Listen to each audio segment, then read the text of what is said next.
نحمده ونصلي على رسوله الكريم أما بعد أعوذ بالله من الشيطان الرجيم بسم الله الرحمن الرحيم يا أيها الذين آمنوا كتب عليكم الصيام كما كتب على الذين من قبلكم لعلكم تتقون۔ اے ایمان والو، تم پر روزے فرض کیے گئے جیسا کہ تم سے پہلی امتوں پر فرض کیے گئے تھے تاکہ تم متقی پرہیزگار بن جاؤ۔ عزیز ساتھیو، میرے نزدیک روزے کے فوائد 5 قسم کی کیٹیگری پر مشتمل ہیں۔ نمبر 1، روزے کا سب سے بڑا فائدہ اور سب سے اہم ترین چیز حصول تقویٰ ہے۔ تقویٰ کا مطلب ہے احتساب نفس، اللہ تبارک و تعالی کی ناراضگی کا ڈر اور خوف، لہذا روزے کا دار و مدار تقویٰ پر ہے۔ اور روزے کا دوسرا سب سے بڑا فائدہ دنیا اور آخرت میں اجر و ثواب، یعنی جتنا تقویٰ زیادہ ہوگا اتنا ہی اجر و ثواب بھی زیادہ ہوگا، اور یہ بھی تقویٰ کی بنا پر ہے۔ نمبر 3، روزے سے روحانی امراض کا علاج اور روحانی ترقی کا حصول، یہ بھی تقویٰ کا مرہون منت ہے۔ جس قدر تقویٰ زیادہ ہوگا اتنا ہی روحانی ترقی زیادہ ہوگی اور اس کے فوائد حاصل ہوں گے۔ نمبر 4، روزے کا چوتھا سب سے بڑا فائدہ یہ ہے کہ نفسیاتی امراض کا علاج اور نفس کی اصلاح ہوتی ہے۔ جتنا تقویٰ زیادہ ہوگا اتنا ہی روحانی ترقی زیادہ ہوگی، اور جس قدر روحانی ترقی زیادہ ہوگی اتنا ہی نفس کی اصلاح زیادہ بہتر انداز میں ہوگی۔ نمبر 5، روزے کا 5واں سب سے بڑا فائدہ روزے سے جسمانی امراض کا علاج اور مستقل صحت مندی کا حصول ہے۔ لہذا روزے سے بڑے بڑے پیچیدہ جسمانی امراض کا بڑی آسانی سے بہترین اور کامیاب علاج ہوتا ہے، جس کی تفصیل انشاءاللہ العزیز آئندہ لیکچر میں بیان کروں گا۔ عزیز ساتھیو، اس طرح میرے نزدیک روزے کے فوائد 5 قسم کی کیٹیگری پر مشتمل ہیں۔ اب ذرا تفصیل سے اس پر بات کرتے ہیں۔ تفصیل اس کی یہ ہے، نمبر 1، روزے کے ذریعے تقویٰ پیدا ہوگا اور تقویٰ کے ذریعے روحانی امراض کا علاج ہوگا اور روحانی ترقی حاصل ہوگی۔ روحانی ترقی، روحانی قوت ایک بہت بڑی طاقت ہے۔ جس بندے کو روحانی طاقت حاصل ہو جائے وہ بڑی سے بڑی اخلاقی اور نفسیاتی کمزوری پر بھی قابو پا لیتا ہے، اور جس بندے میں جتنی روحانی طاقت کمزور ہوتی ہے یا نہیں ہوتی، وہ بڑی بڑی اخلاقی امراض، اخلاقی بیماریوں اور نفسیاتی امراض کا شکار ہو جاتا ہے۔ روحانی امراض میں جو بہت مشہور امراض ہیں جن کی وجہ سے بندے کے اخلاق بگڑ جاتے ہیں، ان میں غصہ، جھوٹ، حسد، غیبت، شہوت پرستی اور جنسی بے راہ روی سر فہرست ہے۔ ان روحانی پیچیدہ امراض کے علاج اور تعمیر اخلاق کے لیے روزہ انتہائی ضروری اور بنیادی عمل ہے۔ بخاری شریف میں حدیث پاک ہے جس کا مفہوم ہے کہ آپ صلی اللہ علیہ وآلہ وسلم نے خاص طور پر نوجوانوں کو مخاطب کر کے فرمایا کہ اے نوجوانوں، تم میں سے جو نکاح کی استطاعت رکھتے ہیں وہ جلدی نکاح کر لیں، اور جو نکاح کی استطاعت نہیں رکھتے وہ روزے رکھنے شروع کریں۔ واضح ہو کہ یہ نفلی روزے کثرت سے رکھنے کا حکم دیا جا رہا ہے، جبکہ رمضان المبارک کے فرض روزے اس کے علاوہ ہیں۔ اس حدیث پاک میں جنسی بے راہ روی سے بچنے کے لیے دو آپشن دیے گئے ہیں۔ نمبر 1 نکاح کریں، جو نکاح کی استطاعت نہیں رکھتے وہ روزے رکھیں۔ مطلب یہ کہ شہوت پرستی اور جنسی بے راہ روی سے بچنے کے لیے دو ہی آپشن ہیں، تیسرا کوئی آپشن نہیں ہے۔ تو مقصد یہ ہے کہ روزے سے تقویٰ اور پرہیزگاری حاصل ہوگی، جس سے روزہ رکھنے کی وجہ سے قانون خداوندی کی پاسداری بھی حاصل ہوگی، نصیب ہوگی۔ اور روزے کا دوسرا سب سے بڑا فائدہ ایک لامتناہی اجر و ثواب کا سلسلہ شروع ہو جائے گا، اور روزے کے اثرات، ثمرات، برکات دنیا میں اس طرح حاصل ہوں گے کہ اچھے اخلاق والی بہترین کامیاب زندگی حاصل ہوگی، اور دنیا کی نعمتیں حاصل ہوں گی، اور آخرت کی ہمیشہ ہمیشہ کی زندگی اور جنت کی نہ ختم ہونے والی نعمتیں حاصل ہوں گی۔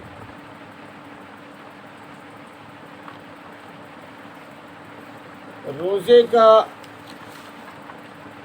تیسرا سب سے بڑا فائدہ یہ ہے کہ روزے سے تقویٰ پیدا ہو کر روحانی ترقی ہوگی، اور روحانی امراض، جھوٹ، غیبت، غصہ، حسد، کینہ وغیرہ سے نجات حاصل ہوگی۔ غصہ جو کہ شریعت اسلامیہ میں حرام قرار دیا گیا ہے اور گناہ کبیرہ میں شامل ہے، لیکن افسوس کہ لوگ اس کو گناہ صغیرہ بھی نہیں سمجھتے۔ آج دنیا میں تقریباً تمام جھگڑوں کی بنیاد غصہ ہی ہے، جو عدم برداشت کا نتیجہ ہے۔ قوم کے اندر ڈپریشن اتنی بڑھ گئی ہے کہ کوئی بندہ چند لمحے کے لیے بھی غصہ ضبط کرنے پر تیار نہیں ہے، حالانکہ آپ صلی اللہ علیہ وسلم کے فرمان عالی شان کا خلاصہ یہ ہے کہ اگر غصہ آئے تو بیٹھ جاؤ اور پانی پی لو یا وضو کر لو۔ فرمایا کہ غصہ ایک آگ ہے جو عقل کو کھا جاتا ہے، اور روزے کی حالت میں حکم فرمایا کہ روزہ دار کسی سے جھگڑا نہ کرے، بلکہ اگر اس سے کوئی جھگڑا کرے بھی تو وہ اس کو کہے کہ بھئی میں تو روزے سے ہوں۔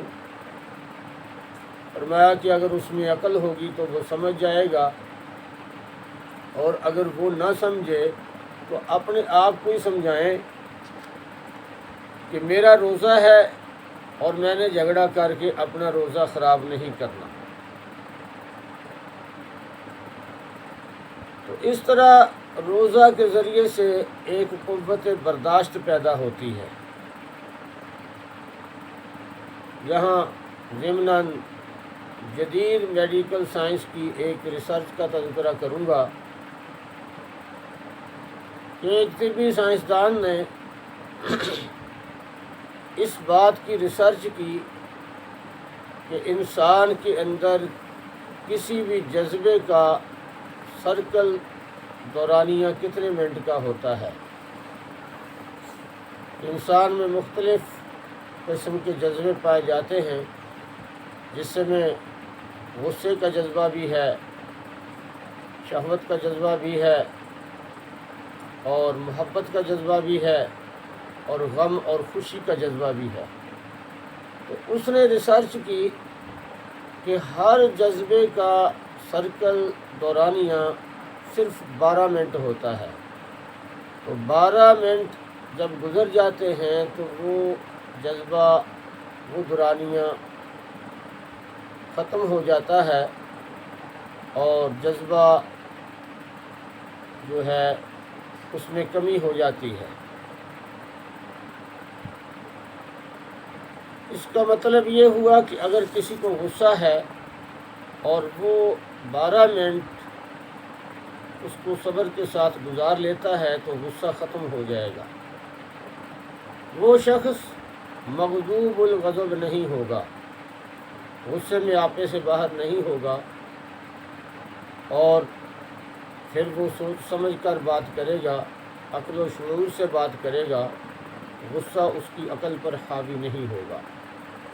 آپ اندازہ کیجئے کہ یہ ریسرچ 1400 سال بعد ہو رہی ہے، جبکہ ہمارے آقا اور نبی کریم صلی اللہ علیہ وسلم نے آج سے 1400 سال پہلے ہمیں غصہ پر قابو پانے کے یہ طریقے ارشاد فرمائے کہ پانی پی لیں، بیٹھ جائیں، وضو کر لیں۔ مطلب یہ کہ یہ وقت یہ جذبہ جو چڑھا ہوا ہے، یہ غصے کا جذبہ ختم ہو جائے۔ تو کس قدر زبردست بات ہے یہ۔